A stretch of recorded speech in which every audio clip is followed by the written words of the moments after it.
Hello, team. Welcome to the Grassroots Roadmap. What is that? So, grassroots typically refers to the community at large building up a business or an event. In this case, the community is us, and the grassroots are these club programs. So, it's not a professional organization that is doing it, but rather and professional like MLS or like Glasgow Rangers or something. Instead, it is small clubs or larger clubs, or it could just be parents and kids. But anyway, this is the USA Soccer's roadmap. This is what they cover with us when we do our D license, and there's more to it. But I wanted you guys to see what could you be doing to help your soccer skills, all right? So hopefully, for those that have been on a team with me anyway for a while, you've heard me say these things over and over, and you'll see why. So in this roadmap, they talk about the cycle of soccer. There's an attack or building up for scoring, then possibly you lose the ball, otherwise you score it, right? And then if you lose the ball, there's defending and preventing the buildup of the other team. And buildup is increasing the numbers. So the girls, you probably remember me saying, hey, if it's a 1v1, then you need to make it a 2v1, right? So we want numbers, and that's the buildup. And it's more complicated than that, but in a sense, that's what you're doing is you're building up numbers and you're creating chances to move the ball in, right? And then winning the ball back, then you start back on the attack. And that's kind of the cycle of soccer, with scoring being the outs for how to get out of this loop. Okay, so attacking grassroots roadmap. The way this is listed, and some of you guys have seen this in the past, is the where, and you read it up and down here, right? Then you come across the why, what we're doing, how, what the player actions are, and these are actually actions that you should take in order as you grow in ability. And so you'll see, let me scroll down a little bit further. I think this is on this page. Yep. So you'll see that these actions change in what we want to teach you based on the level you're at. So mastery at this level moves you to this level, right? Not being able to do these, we focus on this. So going back to the top here, on attacking, if you're in your own half, you want to move the ball forward. If you're in the opponent's half, you want to create a chance, and we've talked a lot about this, diagonal passes, D passes, things like that. Movement, secondary movement. So remember we talked about there are, in your game, 18 girls on the field but one ball. So the majority of what you do in soccer is positioning not around the ball. So it's either creating an opportunity with a movement for somebody else or creating a lane so that you can get past. But even better, and the next step is the secondary action. So I moved and had maybe a check-in, check-out so that that defender would follow me, giving my other player an option. So we talk about creating V's and going wide. So let me see if I can pull something up real quick. Okay, this is a really bad soccer field. But okay, look, yeah, soccer field, yay. Okay, so we talked about creating those opportunities and what you do in secondary motions. So like on a goal kick, so here's there's the ball, and we're going to kick the ball out. We always say, hey, we want somebody wide, and we want somebody narrow. Actually, let's move the ball over here. Let's say we won the ball down here. So we've gone wide and narrow. If there's a bad guy, we will draw him as a triangle. By these two splitting, this person has three options to pick. One, I attack the ball. One, I cover this passing lane. And two, I cover this passing lane. Okay? Typically, offensive players don't usually do much containing. They go all in and they risk the kick to see if they can get it away to score. I mean, it's not too bad because if you can get it away, great. But if you were to contain, the probability of you getting the ball away goes up. So this person usually comes straight in. And that case, our player has two passes, right? So let's say this player over here on the left was actually located here. So as this player shifts, this guy, and I don't know how to erase, so this is getting messy. This bad guy would have to probably see that and move over. And that's a good passing lane to collapse on.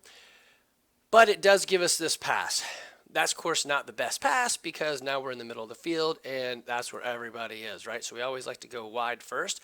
So this guy goes wide, maybe a secondary action creating this, or maybe this guy, even better, checks in at this guy and then checks out, forcing him to want to come with you, right? Thus leaving that open. So these are those actions and creating like a build up or moving the ball forward, right? All right, close to the goal, then we're going to go score. So what can we do? We can find an opening and we can create an opening. I just showed you that a little bit. The actions, the number one thing we talk about with the girls on offense, when you have the ball, girls, say it loud. If your parents are letting you watch this between virtual school, this is virtual school for soccer, right?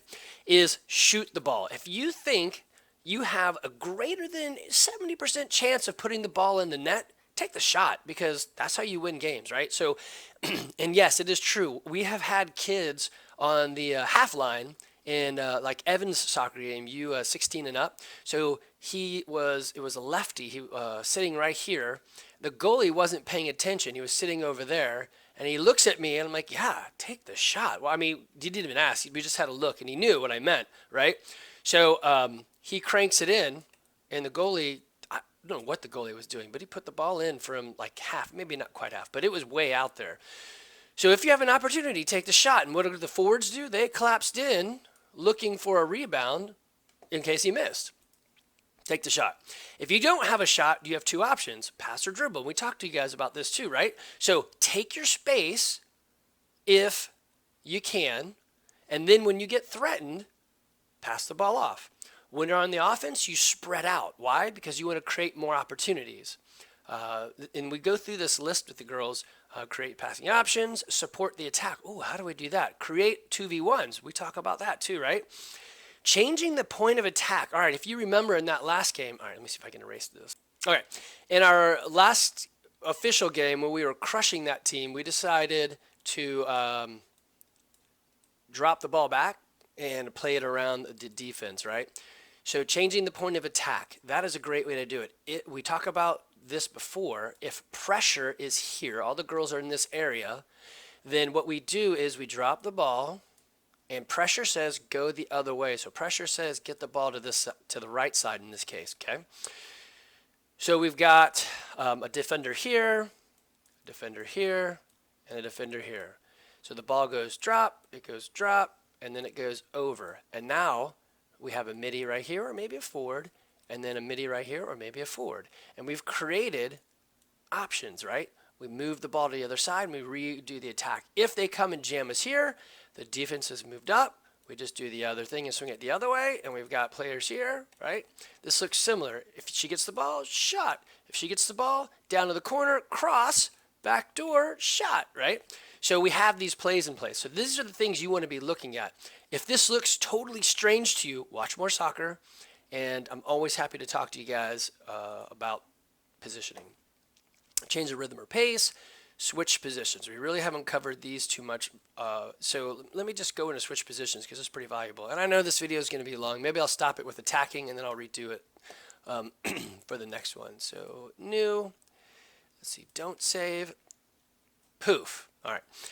So switching positions, here's a really good one to learn how to switch. It's covering and overlapping. So bad guys driving the ball down. Let's say Bella is playing left defense and she contains, and this person does some crazy move, Maradona, I don't know, whatever, and somehow she gets around Bella, okay? That would mean whoever's playing center D, let's say it is Brooke, she slides into this left defensive position. So here's the key. Does Bella just stay there and watch and go, no? What she does is she covers, right? So if the right defender slid in, then she would slide for her position. So let's say Riley slides over. She sees that Brooke is going, so now she's center defend. If Riley was covering someone, then Bella can simply overlap and cover right here, right? So this is a type of switching positions. It's called overlapping.